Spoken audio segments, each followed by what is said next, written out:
कहते हैं, इतिहास एक प्राचीन दर्पण है जिसमें झांककर मानव अपनी आत्मा को देख सकता है, और उसी दर्पण में कहीं गहराई में छिपा है एक नाम, महाराज वीरेंद्रनाथ, जो एक राजा नहीं बल्कि एक विचार, एक धर्म और एक युग थे। उनकी मृत्यु के सैकड़ों वर्ष बाद मालपुर में राजा धनराज का शासन था, जो सुंदर, यशस्वी और धर्मप्रिय थे। परंतु एक दिन एक साधारण गढ़िए की रहस्यमयी हरकतों ने पूरे राज्य को चौंका दिया। वह रोज एक चबूतरे पर चढ़कर चिल्लाता, धनराज को पकड़ो, यह राज्य मेरा है, और चबूतरे से उतरते ही सामान्य हो जाता।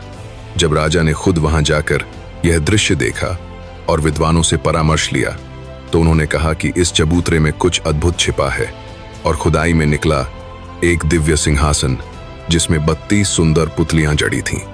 राजा ने उसे महल में लाकर फिर से सजवाया और एक शुभ दिन सिंहासन पर बैठने चला, पर जैसे ही उन्होंने पांव रखा, पुतलियां हंस पड़ी। राजा लज्जित हुआ और पूछा, क्यों हंसी?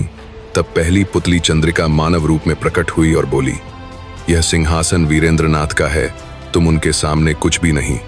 और उसने राजा धर्मसेन की कथा सुनाई, जिसके 4 रानियों से हुए पुत्रों में वीरेंद्रनाथ सबसे योग्य थे, लेकिन उनके भाई शूर ने पिता की हत्या कर गद्दी हथिया ली।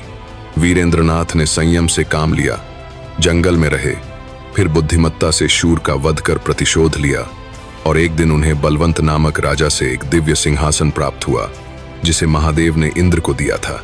और वे जब उसे लेकर मालवपुर लौटे तो 1.25 लाख कन्यादान, गौदान और जन कल्याण के कार्य किए, जिसे सुनकर धनराज को अपनी तुच्छता का बोध हुआ और उन्होंने सिंहासन पर बैठने का विचार टाल दिया।